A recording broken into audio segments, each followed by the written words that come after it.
One of the most common questions, when should I implement Roth conversions and when do they make sense for me?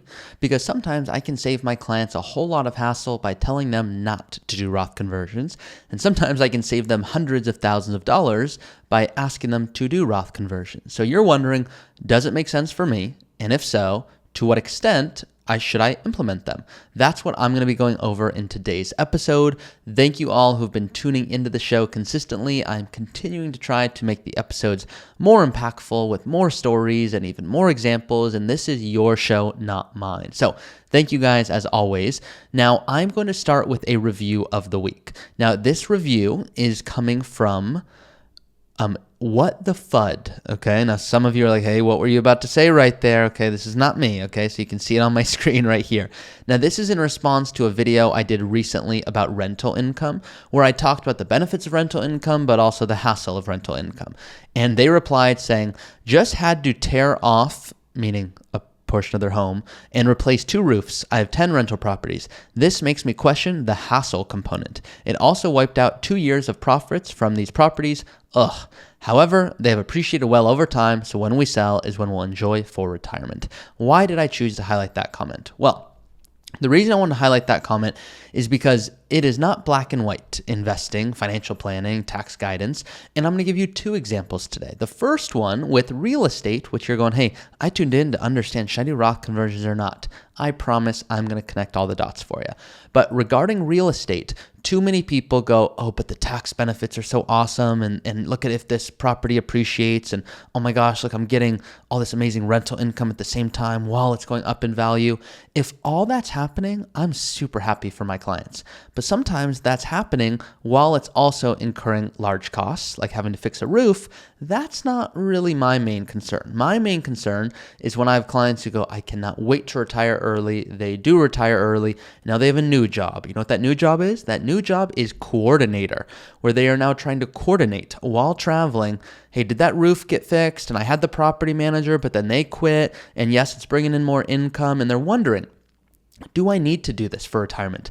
And guys, I have some people that I'm like, yes, this rental property you have is so great. I want you to hold on to it. I know it's a hassle, but look, it's allowing you to retire early. And the client sometimes goes, hey, you know, it's not that much work. It's really not that much effort.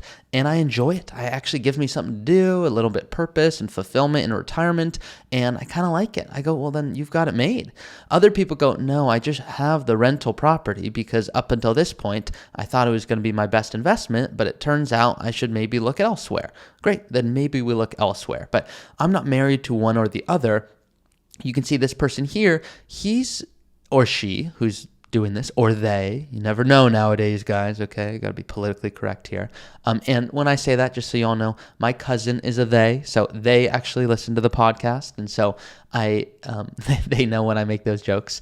They don't always love them as much as I do when I laugh and do them. But anyway, you guys get my point here. Okay, so you can see here the comment here from What the FUD, okay? When they said, hey, I've got to replace the 2 roofs, well, that's just hassle. That's taking more headspace. That's them going, yeah, I really know I don't love having this property and I've got to do the roof. And they don't love the management side. Some of you do love the management side. So getting off on a little tangent here, but that's the rental income. And I just want to highlight that comment for any of you that have real estate or considering real estate.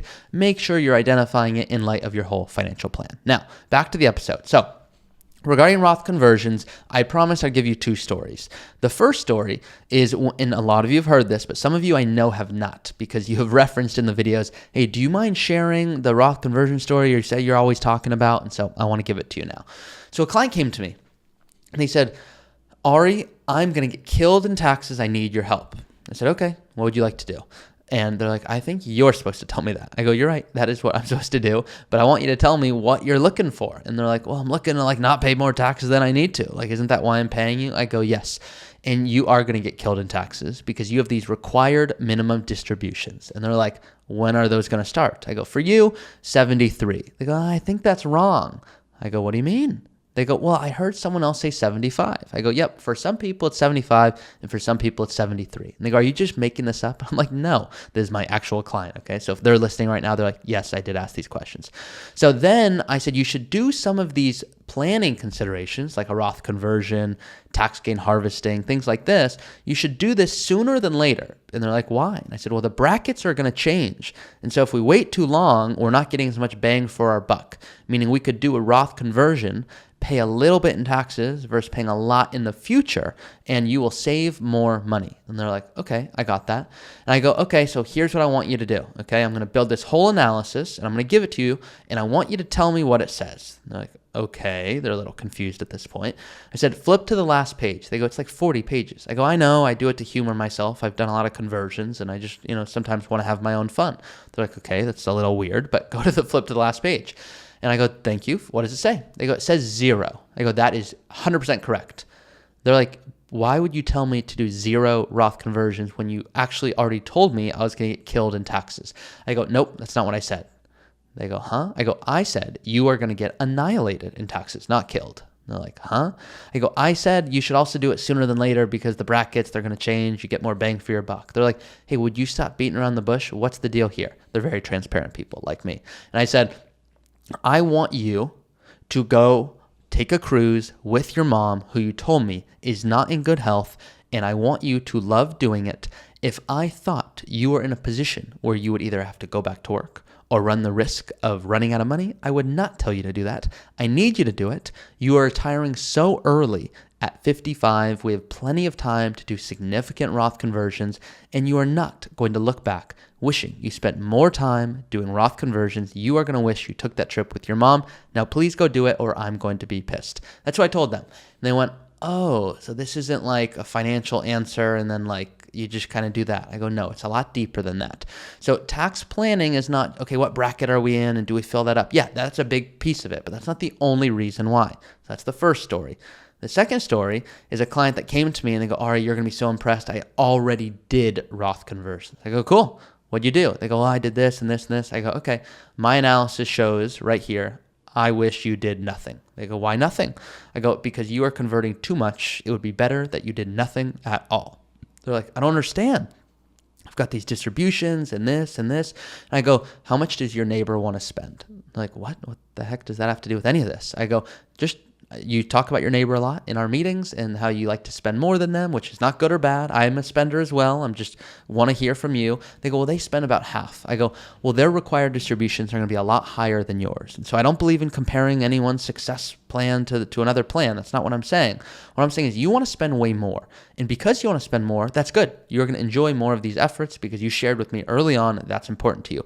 But your distributions will not be as high. You are not going to be forced to take out as much money because you are spending more of your money. They are not. So I do not want you to implement Roth conversions. You are implementing them because it's a fancy technique that you saw on YouTube and you wanted to go along with it.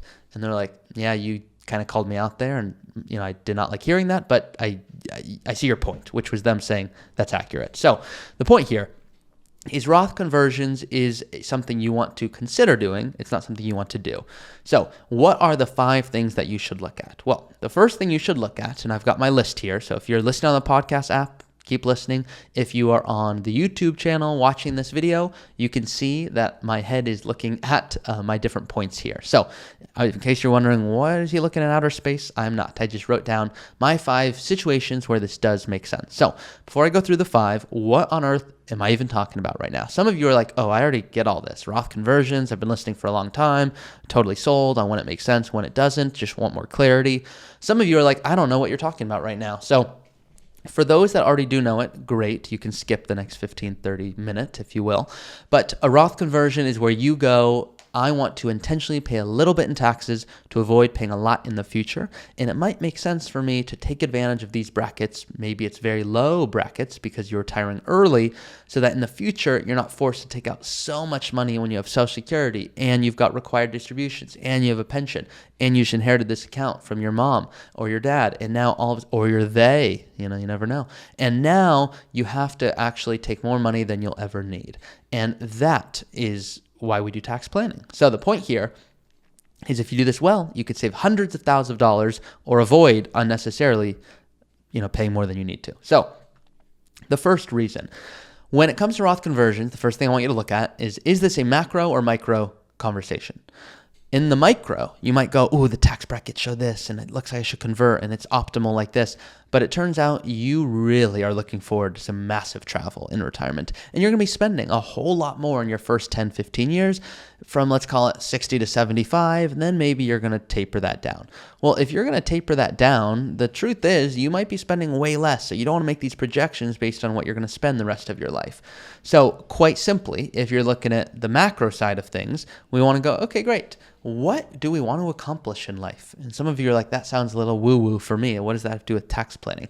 I go, I like to start there. How much would you love to spend? How much would you love to give? What is the point of why you made all this money? Great. Once you identify that, now my whole thing is I want you to optimize your taxes. But too many people come to me and let the tax tail wag the life dog. You don't want that to be the case, where people go, Ari, what if I don't do these conversions?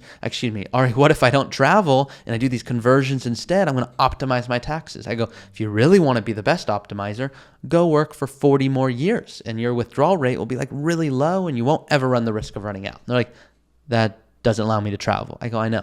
The goal in life is not to optimize just for the sake of optimizing. It's optimize after you've determined everything you want to do in your life.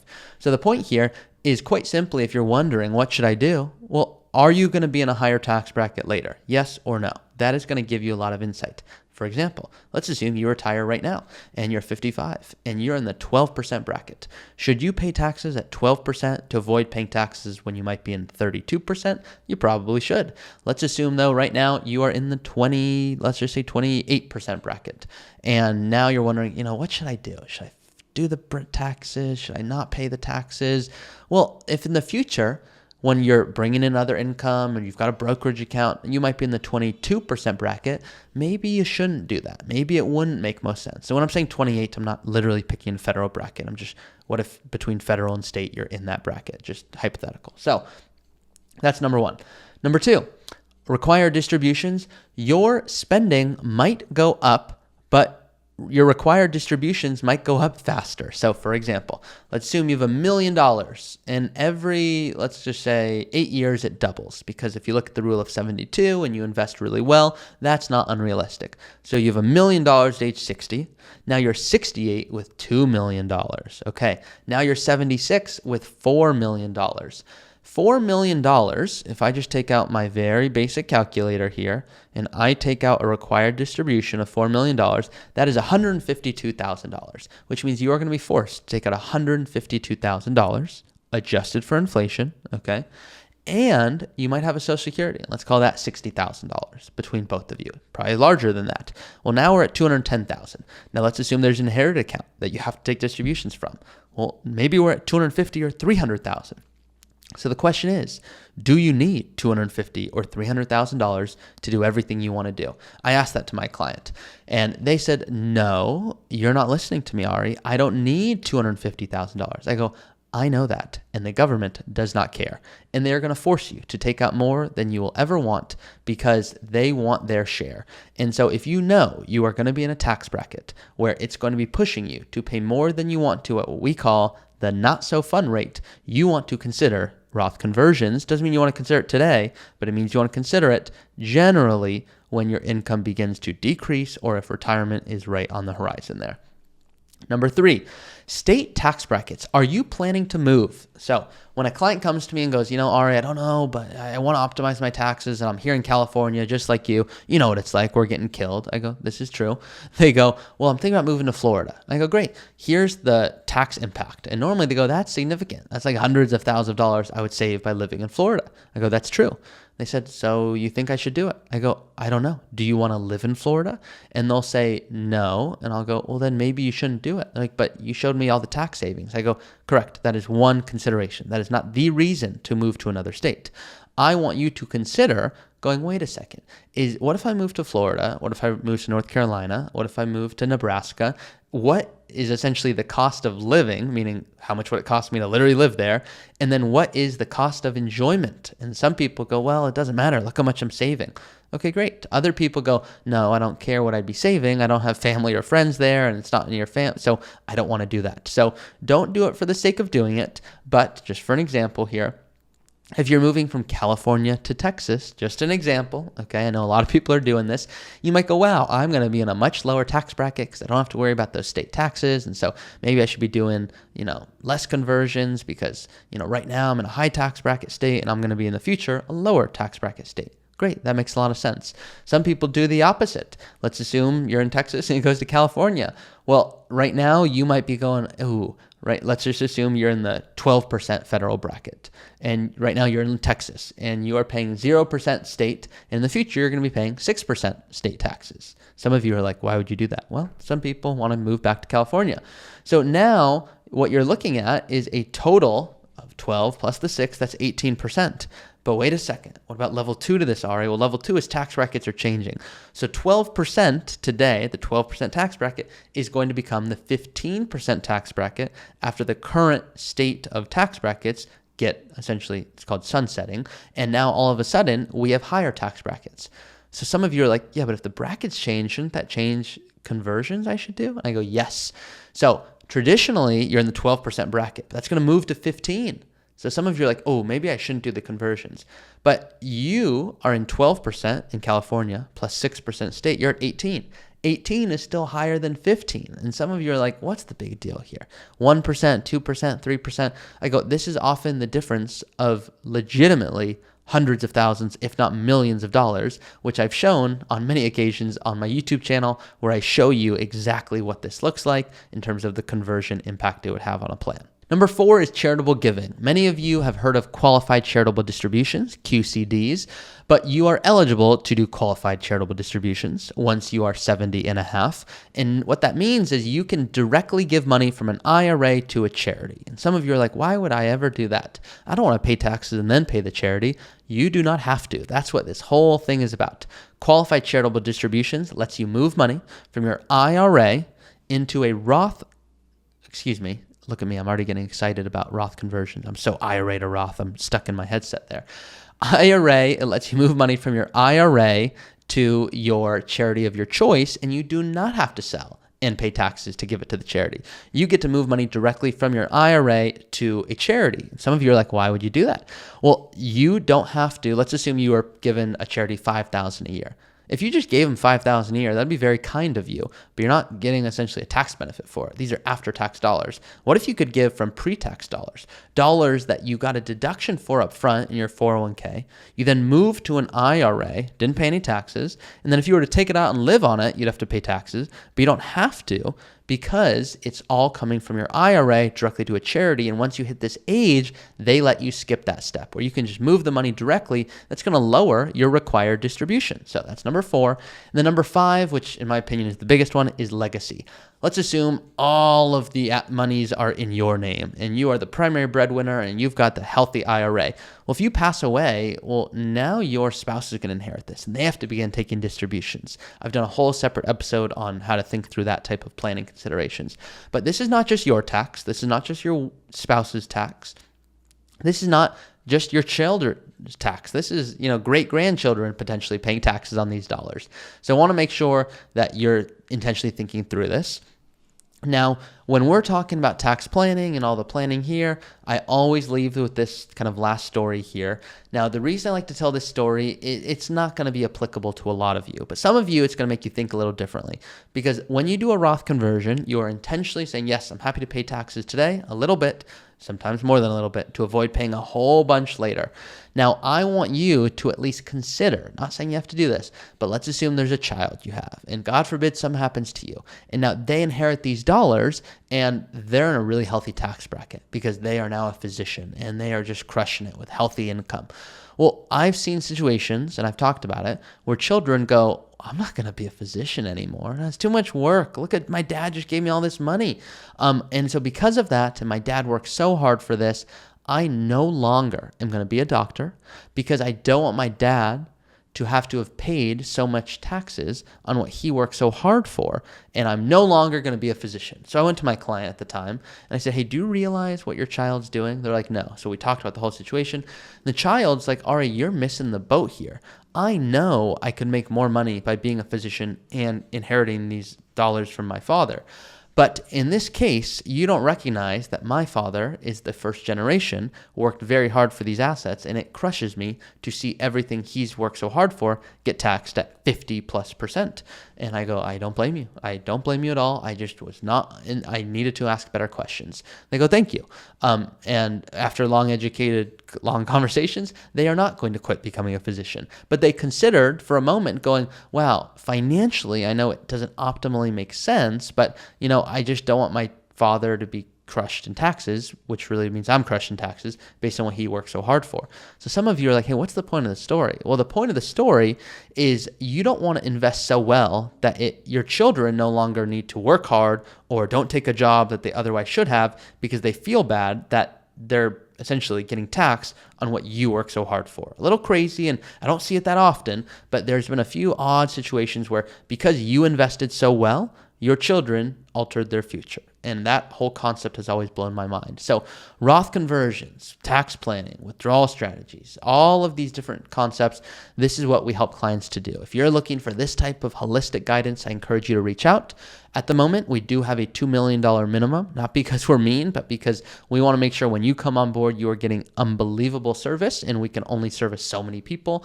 There's a reason I don't want to hire 400 new advisors that are giving everyone average service. And the reason for that is I care that you come on board and get unbelievable service. That's what I care about.